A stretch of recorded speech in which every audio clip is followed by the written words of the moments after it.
À tout de suite, Nicolas. Mais d'abord, l'édito international d'Europe 1 avec Vincent Hervouet. Bonjour Vincent. Bonjour Dimitri. Parfois j'ai l'impression de refaire le même papier quand même.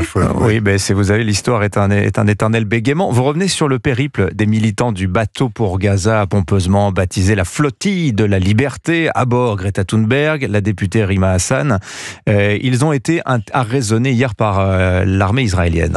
Ouais, il suffit d'un rien pour qu'une croisière tourne mal. La météo, l'avarie, la querelle, la gastro. On perd le cap et c'est l'enfer à huis clos. Puis il y a les traversées qui ont leur parfum d'aventure, les souvenirs toutes voiles dehors, et c'est les copains d'abord. Les passagers du Madeleine ont eu cette chance avec leur belle goélette, le beau temps, leur bonne cause. Ils se sont fabriqués des souvenirs et ils sont arrivés à bon port, mission accomplie. Oui, ce sont des commandos marines israéliens qui sont intervenus pour les arrêter. Les passagers ont tremblé à l'avance d'excitation. Il y avait même un médecin de bord exprès pour gérer l'angoisse. C'est lui qui l'a dit, il l'a raconté.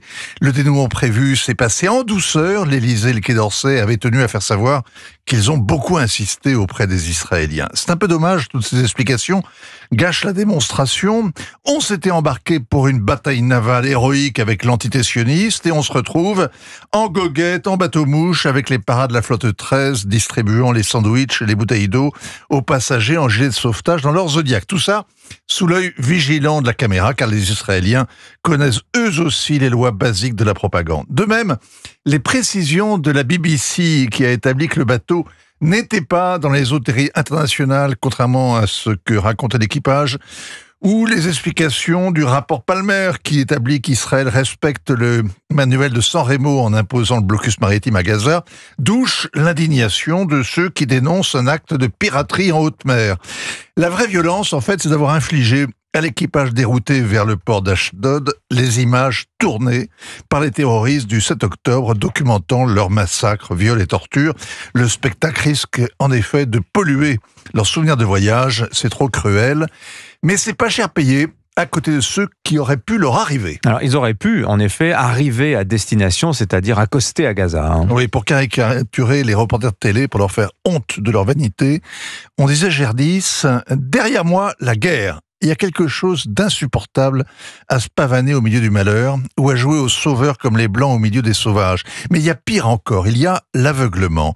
Les vedettes du Madeleine devraient méditer le destin de Vittorio Arrigani qui a réussi ce qu'ils ont raté. L'Italien avait leur âge, leurs idées. Lui aussi avait embarqué dans cette flottille pour forcer le blocus avec de l'aide humanitaire.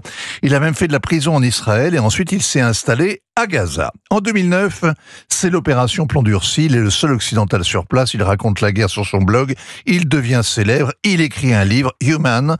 Il voulait rester humain, c'était son idéal. Mais en frayant au milieu des djihadistes sans avoir vraiment pris conscience de la violence, de l'endoctrinement, du fanatisme alentour. Son aveuglement d'occidental l'a tué. Des membres de Talid wal-Jihad, des rivaux du Hamas, l'ont accusé de corrompre Gaza par sa seule présence et 24 heures après l'avoir enlevé, ils l'ont exécuté de manière atroce.